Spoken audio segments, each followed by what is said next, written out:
在一场终极核战争中，杀死最多人的可能不是核弹本身，而是它掀起的漫天烟尘和一个被称为核冬天的漫长时代。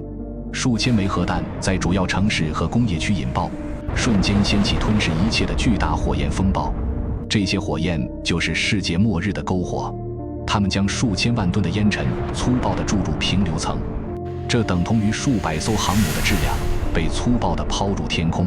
一层厚厚的黑色面纱将就此笼罩整个地球，让地表陷入长达数年的黑暗之中。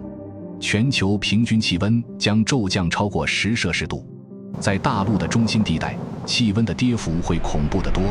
这意味着盛夏时节的陆地会被直接冰封，比冬天还要冷得多。这比上一个冰河时代还要冷，而且来得要快得多。紧接着，地球的绿色心脏将会骤停。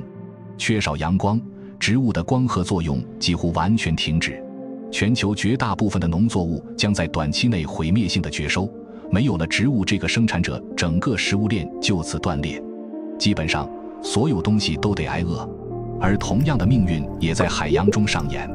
作为海洋食物链起点的浮游生物，因缺少阳光而大批死亡，这也推倒了整个海洋生命的多米诺骨牌。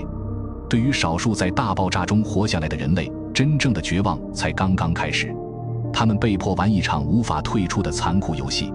规则很简单，躲在黑暗里会饿死，走到阳光下会被杀死。因为核爆释放的化学物质早已撕碎了保护我们的臭氧层，任何穿透烟尘的微光都饱含着致命的紫外线辐射，而社会秩序的崩溃将比环境崩溃来得更快。城市失去电力、水源和食物，现代文明瞬间瓦解。幸存者不再是邻居，而是为有限资源搏命的对手。医疗系统荡然无存，小小的感染都可能致命。黑暗、寒冷和饥饿会彻底摧毁人类的精神。数年后，天空中的烟尘终于开始沉降，但世界早已面目全非，变成一个冰封的废土。人类积累的知识和文化，大部分都已遗失在废墟之中。我们的未来不应该是一场冰封废土上的生存游戏，而通往哪个未来，取决于我们今天的每一次抉择。